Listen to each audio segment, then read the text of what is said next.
here you can see this is one of our superior males, and I say that because some of the beautiful animals you just met are the great work of Ludicrous here, and he is just a gorgeous alpaca. See if I can get him to stand up. He's a dad. There he goes. You can see he has this beautiful gray stripe that goes the whole length of his back, and it's the color of his muzzle. And he just makes the most beautiful babies as far as their fiber and their disposition. He's a very gentle male, alpaca, adult male. And he is an alpaca that we use to breed to a lot of our space cowboy daughters. So we always have to be thinking about genetics, keeping the bloodlines at least 4 generations apart, so we don't have any that's smart. line breeding. And so we have a national registry that helps us register every alpaca and make sure that we're... He just came out of the barn. So here we have Lysander. Isn't he beautiful? He is full. Look at the fiber. Yeah, he's gorgeous. Now he and the one lying down here. This one looks like a cow. That's Archimedes. They are both Space Cowboy here's sons. So you can see Space Cowboy has had close to 50 offspring, and all colors. All colors. He is 12, I think 12 now, yeah. Yeah. And we got him when he was pretty young, and he is out of just superior genetics, as that was kind of our goal at the beginning, buy the best quality to get the best quality offspring. And he's got a bachelor pad. Oh, so beautiful. And he knows he's special, yeah. He's got his own house and his own pasture, and that way when visitors come to bring a female to breed, they have a nice private area. Don't get into any arguments, and he's just a really beautiful and gentle animal. You can see he's got a lovely picture on his house here. We have all different styles of barns that are designed for all different types of quantities of animals, storage or not storage, and that's one of the things that when you have any type of farm, you're always adding new buildings, you're always having to kind of reconfigure, but it's also the fun of farming. And he's right beside his son, so he's comfortable with so they can kind of intimidate one another but not get hurt. Oh, they're all looking at each other. Yeah. So here's the back entrance to our shop. Oh, the gift shop. We'll stop right in here. Come right in. Oh, look. All this is made of alpaca? It is. We have a handful of gift items that are alpaca related, but not made of alpaca.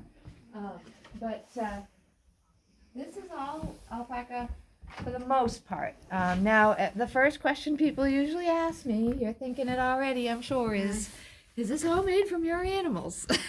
I was going to ask you that. With 35 alpacas, I can assure you, this is not all from our animals. However, many of our product lines that you see this little alpaca on are made by a co-op we belong to, a New England alpaca co-op, and we're able to ship our fiber into this co-op in Massachusetts and have beautiful products pulled together with other farms throughout the region. And it really is an amazing service to alpaca farmers like us who want to get our fiber into clothes, but we're not even, we couldn't even begin to knit and make all of this ourselves. We do knit, we do spin, but we also have 3 retail stores. This is just our little store, our farm showcase, but we have 2 big stores on the coast of Maine, and we have to keep them full of product for our customers. So by having other manufacturers utilize the highest quality alpaca fiber in the world, we're really exclusive about what we buy, who we buy it from. It has to be made by producers who are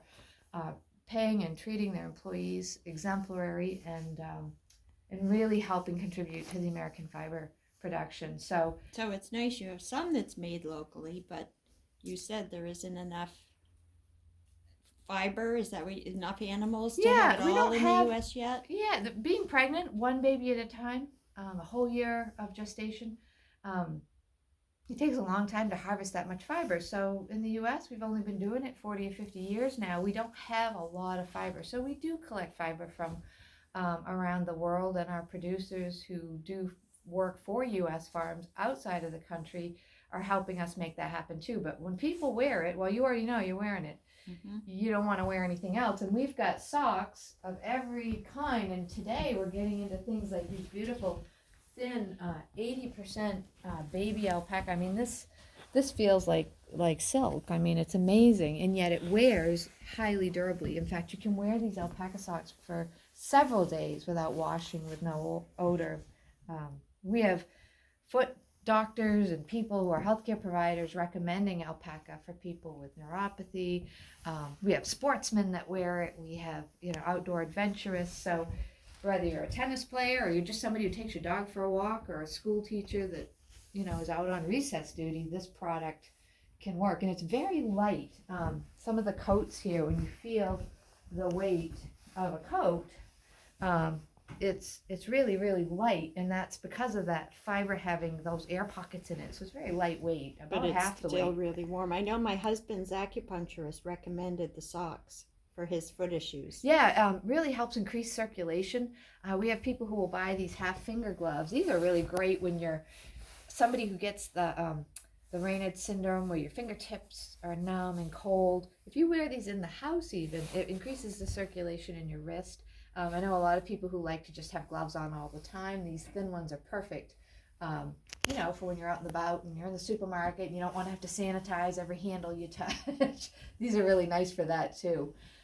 So there's a lot of options now. I'm a knitter, yeah. So I'm going to go see your alpaca yarn. So go ahead and feel these two and the difference. So one is sheep's wool. So this is wool. Yeah, which is soft. I mean, it's very nice. And then this is alpaca. Oh my. So well, I can't wear wool. Is it picky for you? It's picky, and then I get little. I think I'm allergic to. Why?